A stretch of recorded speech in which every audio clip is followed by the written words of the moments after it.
Kasilu's story is very powerful because it speaks about the real reality that people are going through. Climate impacts, droughts, landslides, desertification, floods are displacing people.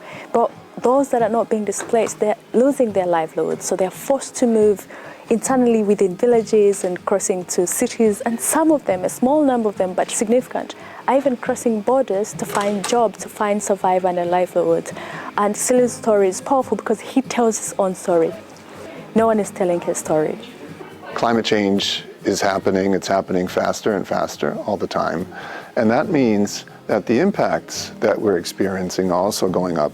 And they're not going up linearly like temperature. They're actually increasing exponentially because climate change impacts have a tendency of being compounding, complex. And in the last 5 years, we're seeing a clear acceleration of impacts and associated damages and losses. With the International Migrants' Day this year, we want to emphasize that migration is not just about physical movement. It is a story of resilience, a story of hope, a story of human progress and development, which becomes even more critical with our current changing climate, increased environmental degradation and disasters.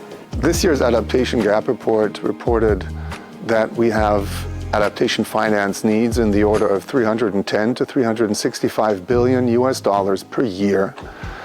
And that's only for developing countries. And that includes all developing countries.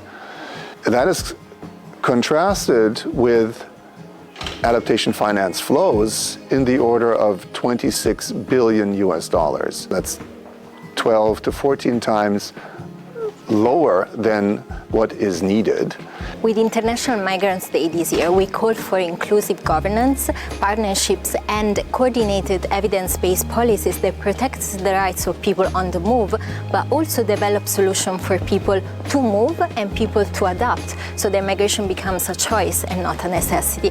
And there are some practical steps that government can take. For example, strengthening migration policies that work for all, ensuring documentation, legal identity, skill recognition, and safe, well-managed return, readmission, and reintegration processes.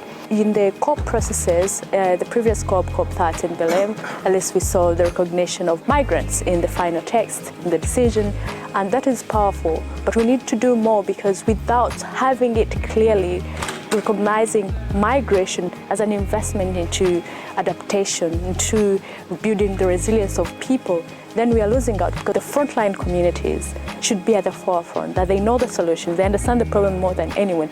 It's not just having climate and migration being talked about, but it needs to be reflected in the adaptation plans at the national level, but also at the global level, in the NDCs. So funds need to be directed to this strategy of adaptation that has been ignored for a long time.